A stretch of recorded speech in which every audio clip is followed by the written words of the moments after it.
راځم په نړیوالو او سیمایي خبرونو ته د ټول نه به مخکې خپل د سیمې خبرونه به راواخلو. اول خبر دا دی چې پس له ډېرې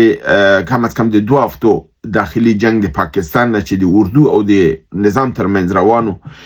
د یو بهرني مملکت په وساطت سره چې دغه معلومه نشوله چې دا انګلیس ته که امریکا د خویل کېږي چې موثرو ملکونو نه دی د دې په ضمانت او په وساطت سره د نواز شریف او د عاصم منیر ترمنځ مسله حل شوې ده او په هغه اساس باندې هغه علم الخبر یا نوټیفیکیشن جاری شوی دی او د نن خپل هغه د نوې کورسۍ یعنی چیف اف ډیفنس فورس چې دی چې د سر قومندان اعلی د ټولو قواو بحري بری او هوایي د ټولو قواو دغه او نن ګارد اف انر ته وړاندې شو د ودرید او هغه دوه نور په حساب مارشالان چې د هوایي او د بحري دي هغه هم څنګه ودرولي او خپل پادشاهي یعنی یو غیر اعلانیه نظامی حکومت په پاکستان کې اعلان شو او دا دغه هم دی چې وس دوی خپل په اوله بیانیه کې دا خبره وکړه چې هم هندستان ته اختار ورکړي چې باید خپل په کړنو کې احتیاط وکړي د افغانستان او د پاکستان په دې موضوعاتو کې کنه د عکس العمل به ډیر جدي او افغانستان ته هم دا ویلي چې کله ټي ټي پی په حق له پاکستان سره مرسته ونه کوي همکاري ونه کوي نو موږ به بالکل بدرېغه په افغانستان باندې برازو او د نتایج به خنه یعنی افغانستان ته غواخ وک او د پندې فکر کې دی دا به دا غواخ کوي د پاسازیتوب باندې تاسو بار ویلي چې د کورنۍ چارو وزیر یعنی وزیر داخله چې دی محسن نقوی دا خو د عاصم منیر خاص سره دی نو دا د همدغه معاملو د حل لپاره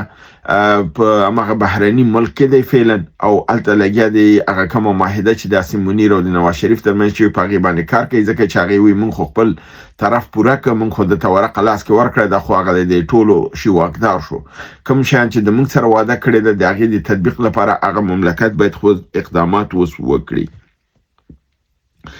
راځم دویم خبر هم د پاکستان متعلق دی په مومن ایجنسی خیبر پختونخوا کې په فرانټیر کور باندې برید شوی دی البته ډېر زیات پوځیان وژل شوي دي د دې برید په مقابل کې پاکستان د ننګرهار ولایت په سرحدي سیمه باندې برید کړی دی البته راکټونه ورولې دي او د خلکو د ټپي کېدلو اتمن امکان شته خبر لا تر اوسه نه دی راغلی. دریم خبر همچنان د خیبر پختونخوا د بنو د سیمې متعلق دی چې د پوز په یو لوی قرارګاه باندې برید شوی دی لومړی د لوی دروازه لمنځه وړل شوی د مجاهدین د نن ورننوتي دي او دغه حمله په نتیجه کې 10 تنه پوځیان مړه او زیات نور شمیر ټپیان شوي دي. د دې وزیر دفاع د خبرو په مقابل کې د افغانستان وزارت دفاع فکر کوم چې ډیر ژر به د افغانستان د هوایي ځواک په حق له ملت یو خبر ورکړي چې د افغانستان هوایي ځواک څومره پیاوړی شوی دی کوم جهازونه دی ترلاسه کړي دي کوم راکټونه دی سره شته دي او کوم پهبادونه یا فرضاً بي پیلوټه الوتکې چې دي د دې سره شته دی په دې متعلق د افغانستان وزارت دفاع به ان شاء الله ډیر ژر خپل غيو دریز اعلان کی او موږ تاسو به یو خوشخبری راووري. راځو نړیوالو خبرونو ته. په روسیې په یوکرين باندې یو ځل بیا حمله کړې ده د یوکرين د انرژي او د پټرول د ذخیره په مرکز باندې برید کړی دی هغه مرکز د انرژي لمنځه وړی دی او همدارنګه 1450 یوکرینی عسكر هم وژلي دي. همدارنګه په نړیوال خبر کې تاسو په 12 ورځې مخکې یعنی په 28 د نومبر 2015 ما یو خبر درکړو چې لبنان باندې اسرائیل یو امریکایي میزایل دی چې هغه امریکایانو صرف اسرائیل ته ورکړي نور چاته نه ورکړي په نامه دی GBU-39B دغه میزایل استعمال کړو اته دانی ورکړو پاتو کې ولګیدلی یو دغه نو لګیدلی او ژوندې پاتیو یعنی روغ پاتیو او دا امریکا لبنان ته غواخ کړو اسرائیل هم غواخ کړو چې دا میزایل به ډیر ژر به تمون ته روغ را وسپاري تر څو د روسیې او د ایران لاس ته پرې نه وځي. خوشخبری خبر ده دی چې دغه میزایل معلومات ایران او د روسیې لاس ته لویدلې دي او د هغه میزایل چې امریکایانو په دې ډیر نازیدل ځکه چې د خپل هدف ډیر موثره وهي او د هغه اسلحه د دوی ارچاته نه ورکي. نو اوس د دې نه د یریږي چې د ریورس سایکلینګ یعنی ریورس انجینرینګ ریسایکلینګ چې دا به اتمن شروع شوی او د ډیر زر یو نتیجه ولیدل شي. بل خبر دا دی چې هغه تاسو ته ما د امریکای د کانګرس د 440 غړو ویلو چې د مارکو روبیو ته د پاکستان په حق باندې یو مکتوب لیکلی دی. هغه یو ځل بیا دا یاد کړی دی چې موږ ته باید د امریکای حکومت چې دی یعنی مارکو روبیو او خپل ټرمپ تر 18 د دسمبر پورې ضرور یو نتیجه باید راکړي او موږ ته ځواب راکړي لپاره دی چې عاصم منیر نن خپل هغه په حساب هوکړه دغه خپل هغه حلف اوچت ک هوډه وک او بلدادي چې دی ویلي چې د عاصم منیر په دې قدرت کېدل سره د نه تنها چې د داخل د پاکستان کې د انساني حقوقو د دغه ته خطر دی بلکې دوی خپل دښمنان چې بهر د مملکت نه دی هغه ته هم هدف نیسي او هغه وجني او د انساني د حقوقو بشر د قوانینو خلاف دی. بنان عاصم منیر او شهباز شریف نه تنها چې باید دی هغه اسټ چې دی سرمایه ده یا پنګول نه چې دی دا باید منجمد شي بلکې په دې په بهراني ملکونو باندې د سفرونو پابندي باید هم ولګول شي. دا یو غټه خبر ده که خدای وکړي دا عملی شي ډیر ښه کار به وشي. راځم د یو ورور پښتنې ته په نامه د خالد خان ارمان.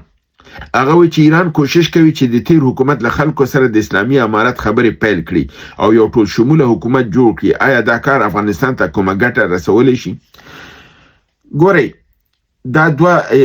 بخش لري. یو دا دی چې ګټه خدا راسي چې ایران کوشش کوي چې کوم کار پاکستان شروع کړي دی چې مخالفین خپلغي کې نیسي او هغه ته اسلحه ورکړي او سیمه بې ثباته کوي. ایران غواړي د شي مخه ونیسي. نو د دې لپاره وایي چې په دې لپاره چې دغه ډله د پاکستان لاس ته ونلويږي او په وجه دي چې الته لا شي اسلحه واخلي او دلته راشي سیمه بې ثباته کې چې ایران تم خطر دی منځنۍ اسیا ته افغانستان ته. نو خدا د چې زما منځګړیتوب وکم چې اسلامي امارت ومني په وځي چې د پاکستان لمنې ته ولګي اسلامي امارت سره کې دی جوړه وشي او د په نظام کې شریک شي. نو د دې نقطې نظر نه دا یو مثبت کار دی او دا د افغانستان په ګټه دی په تاوان نه دی. د نوخ زیاده دی چې چیرته دوی په دې ټینګارو کې چې موږ ته په حکومت کې د سهم راکې لکه جمهوریت کې چې غوښته چې ماته ولایت راکې او ماته سفارت راکې او زما سره به غرض نه کې نو بیرته نظام د ملکوت طوایفي خواته وځي. نو هغه د ملکوت طوایفي لپاره بیا دا خنه دی او زه فکر نه کوم چې اسلامي امارت د داسې کوم هوکړې ته ورسیږي یا د دې سره دا شی ومني چې خیر که تاسو د لپاره چې د بل چاغي کې ونلويږي راځي موږ سره جنگ ونه کوي راځي ز تاسو په حساب ارشه منم خو راشي دا شی دا فکر نه کوم دا منفي طرف دی. دا د افغانستان په ګټه نه دی. کدی د افغان په اس باندې راځي چې ژوند او سرته محافظتي او خپل هغه کوم استیو داري چې د پغلا کې تر لاسه کړي دا هغه تر لاسه کوي اسلامي امارت ورکی د افغانستان د آینده او د امن لپاره خدای او قیمت د چې افغانستان ملت به ادا کی خدای ته به چوکۍ ورنه کړل شي. که په دې قیمت راځي چې ایران دا کوشش وکړي چې د مینس کې مصالحت وکړي او دی راشي او دلته ژوند وکړي او دښمن سره لاس یو نکي دا غټه خبر ده. اما کدی دا و چې نه من قدرت کې یو ځکه ماته صدارت راکاو ماته وزارت راکاو ماته سفارت راکاله کاته محمد نور چې لکه د پلارز مکه چې و تقسیمات وکاو چې زما وزارتونو کې سفارتونو کې زمونږ دي کې څو غرض نه لري. نو حکومت به چی شي شو چې ستا په دې امور کې څو غرض نه لري ته خپل ځان ته حکومت ولري بل ته ولري خو بیا افغانستان ته برباد شو. نو په دې اساس باندې دا ټکي په کچته هغه مسلې بیا مثبت نه دي او د افغانستان په ضرر دی.